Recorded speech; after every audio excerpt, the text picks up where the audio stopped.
Mga master, okay lang bang? Huwag niyong skip ang mga ads sa aking mga video kung okay lang mga master. Salamat sa solid na suporta po. Yon, what's up mga masters? Nandito na naman tayo sa panibagong araw, panibagong kabanata na naman ang pagsasama-samahan natin ngayon guys.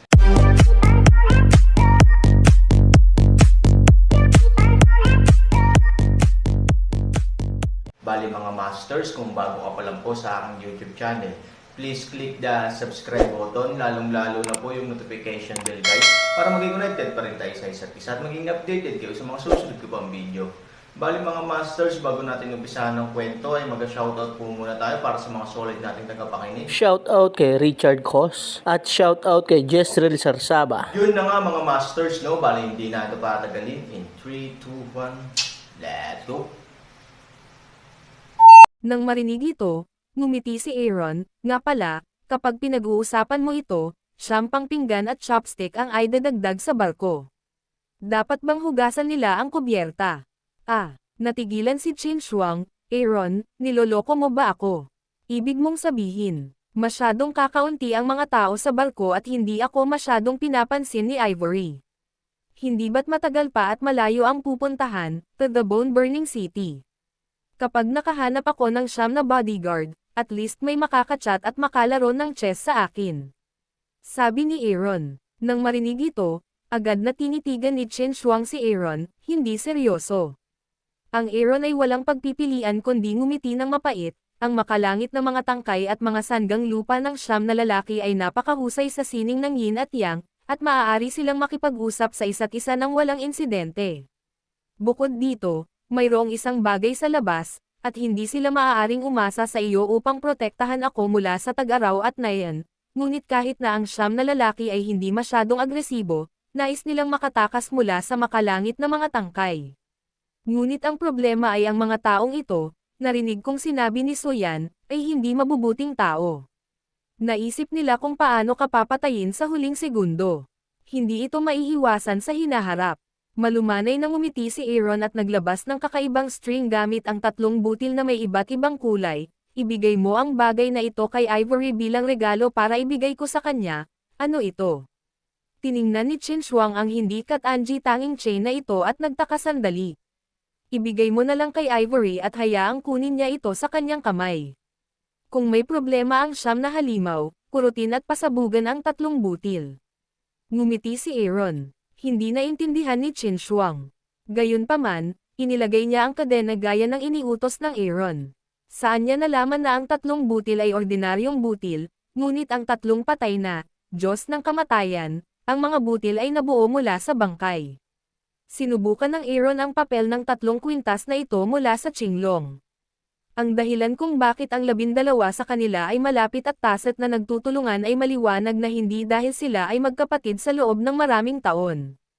Higit sa lahat, ito ang kanilang mga butil ng buhay, ngunit ang mga butil ng buhay ng 12 sa kanila ay konektado. Kapag nasira ang mga butil ng buhay ng sino man sa kanila, ito ay magiging napakahalaga para sa kanila, mamatay magpakailanman, at natural na malaman kung paano maaapektuhan ang ibang tao. Ito rin ang haka-haka na dulot ng Aaron matapos marinig na sinabi ni Qinglong na sila ang 12 magic beads sa magic plate, at maging ang pagpatay sa 3 tao ay naging mga kwintas. Ngunit sa hindi inaasahan, ang errands ang haka-haka na ito ay lubos na tumpak.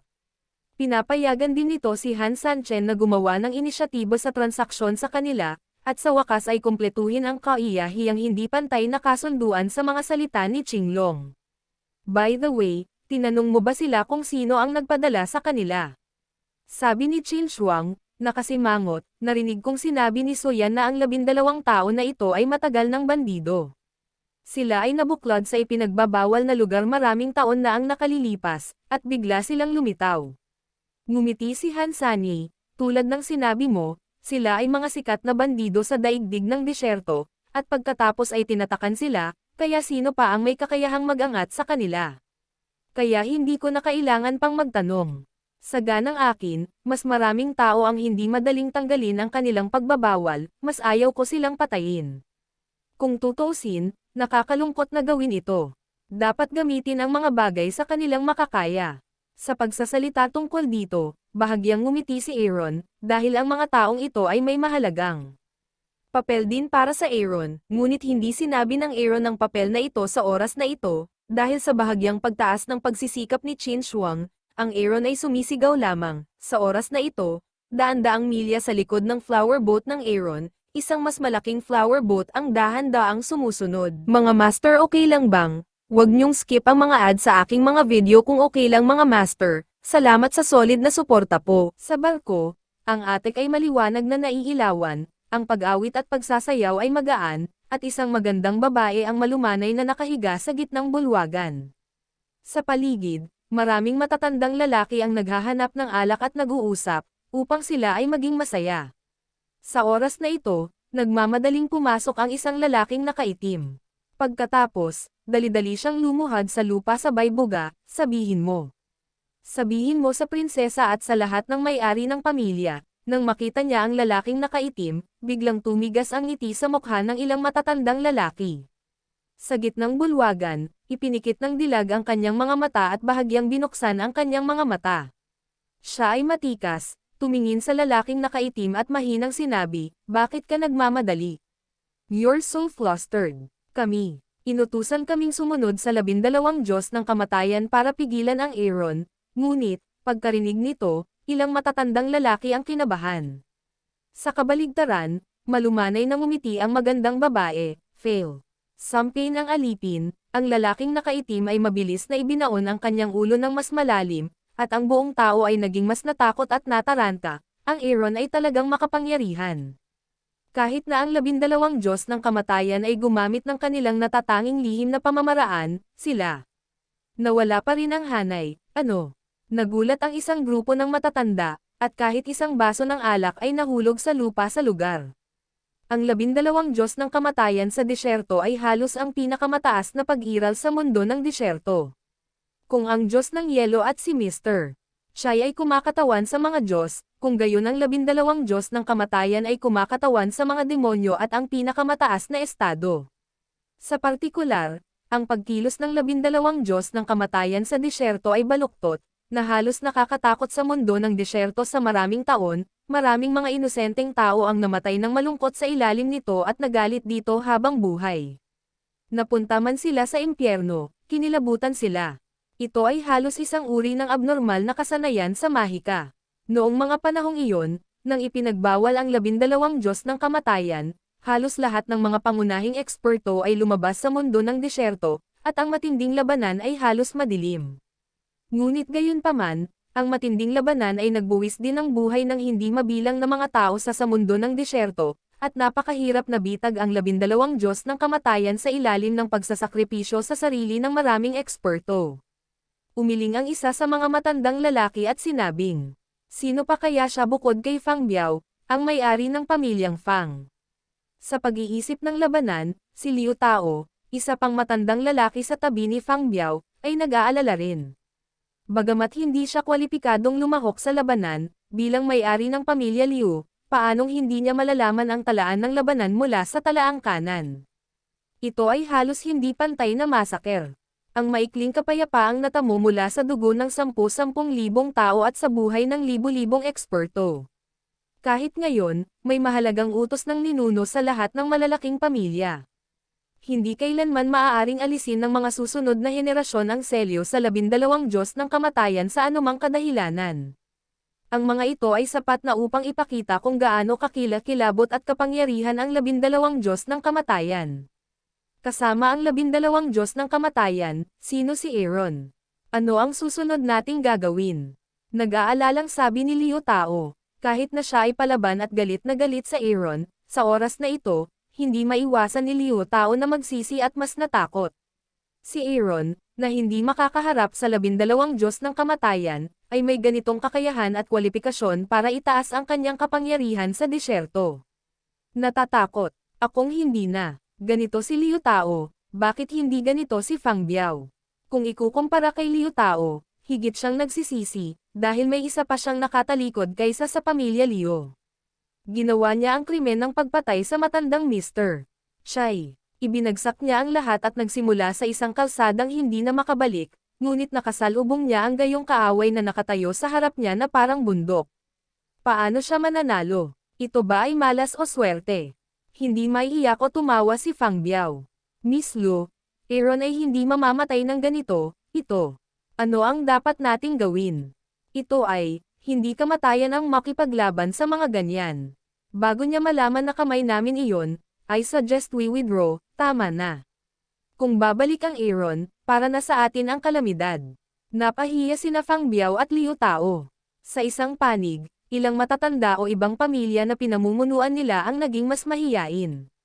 Pagkatapos ng lahat, ang labanan sa disyerto ng lungsod at ang katotohanan na maging ang 12 Diyos ng kamatayan sa disyerto ay masama. Ang imahe ni Aaron ay ganap na kapareho ng Diyos ng kamatayan sa kanilang mga puso. Sinong mag-aakalang may mahabang buhay siya at gustong lumaban sa Diyos ng kamatayan? Tumatawa ang dilag sa gitna bukod kay Lu Roxen, sino pa kaya siya? Kung mag-aaksaya ka at makikitungo sa kanya ang basura, bakit siya Aaron? Nang marinig nila ito, nakaramdam sila ng insulto at naguguluhan. Kaya bakit abalahin ang Aaron? Ang isang grupo ng mga tao ay sabik na tumingin kay Lu Roxen, naghihintay ng kanyang sagot. Storytelling channel sa YouTube. Tamaan ang ahas ng 7 pulgada. Sa ganitong paraan lamang, ang pinakamahirap na makamandag na ahas ay mawawalan ng kapangyarihang lumaban. Ngumisi si Lu Roxen, hindi ko inaasahan na sasayangin mo ang mga tao na maging kwalipikado at may kakayahang harapin ang Aaron, walang nang ahas gumawa ng ingay. Bagamat ako'y labis na naguguluhan, maaari ko lamang itong pigilan pansamantala. Aaron is far more powerful than you think.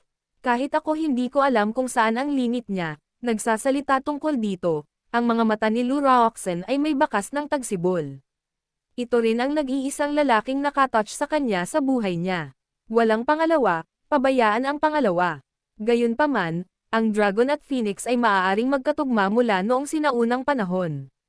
Ang lumilipad na dragon ng Aaron ay dapat na natural na sarili niyang Golden Phoenix at kapareha. Kailan niya makukuha ang vegetarian na uwak tulad ni Ivory? Sa pag-iisip nito, ang orihinal na mata ng tagsibol ni Lu Roxen ay biglang nagsilang ng kaunting mali siya. Hiniling niya sa mga taong ito sa mundo ng disyerto na patuloy na salakayin ang Aaron, ibig sabihin, parating sabihin kay Ivory na kung ang isang babaeng tulad niya ay sumunod sa Aaron, hindi siya magdadala ng anumang benepisyo sa Aaron, ngunit magdadala lamang ng walang katapusang mga sakuna sa Aaron.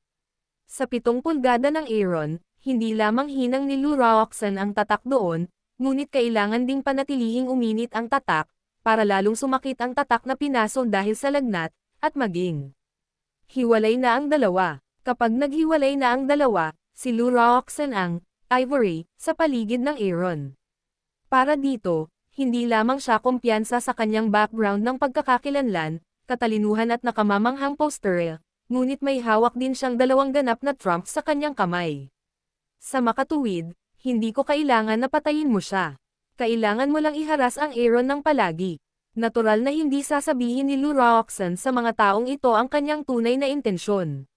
Sa pagtingin sa isang grupo ng mga tao na sabik na malaman ang sagot, nag-iwan siya ng isang salita at bahagyang ipinikit ang kanyang mga mata upang itaas ang kanyang Diyos. Ang isang grupo ng mga tao ay hindi maiwasang mapatingin sa isa't isa nang marinig nila ang sagot ni Lu Roxen.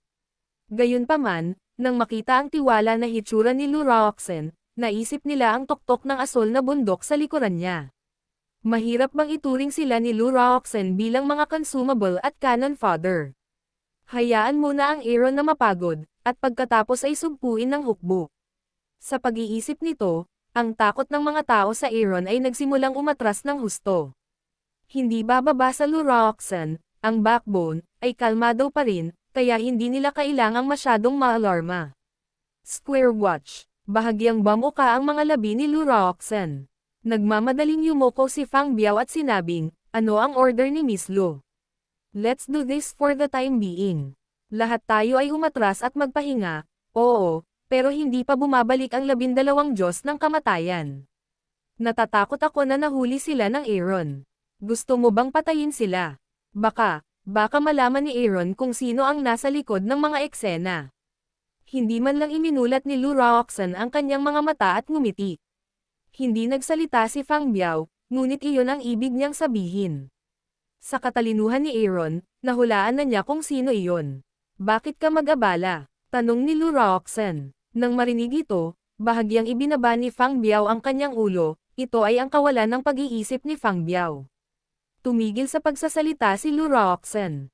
Ilang waitress sa tabi niya ang sadyang dahan-daang itinaas ang buong robed at dahan-daang binuhat si Roxanne sa cabin sa ikalawang palapag. Sa oras na ito, sa Aaron's flower boat, hinawakan ni Ivory si Han Nayan sa kanyang mga braso at blanko ang tingin sa labas ng flower boat. Siya ay nalilito, ang orihinal na mga salita ni Lu Roxanne ay patuloy na umaalingaw sa kanyang utak. Sa tuwing nag-iitso sila, nagigilty siya, ngunit ang mga salita ni Chin Shuang ay bumalandra din sa patuloy na nagpapaalala sa kanya. Halos sa oras na ito, sa koridor ng cabin, isang babae ang mabagal na naglakad patungo sa pintuan ni Ivory. Halos namumula ang kanyang mga mata, may kakaibang liwanag sa kanyang mga mata. Biglang kumatok ang pinto ng kwarto ni Ivory, at biglang nagising si Ivory mula sa kanyang ulirat. Gayunpaman, dapat nasa kwarto pa rin ni Aaron si Chin Shuang sa oras na ito. Bumalik din si Suyan sa kwarto para magpahinga. Maging si Lu ay pumunta sa ibabang pagawaan ng pantalan sa kahilingan ni Suyan. Sa oras na ito, sino ang biglang kakatok sa pinto? Yun na nga mga masters, no? Bali panibagong kabanata na naman yung natapos natin ngayong gabi. Muli, maraming salamat po talaga sa walang sawang suporta po sa aking YouTube channel na talagang inaabangan nyo po ang bawat upload ko po. Bali mga masters, magkita-kita ulit po tayo bukas ng gabi at ngayon po ay magpapaalam po muna tayo. Bali mga masters, bye-bye!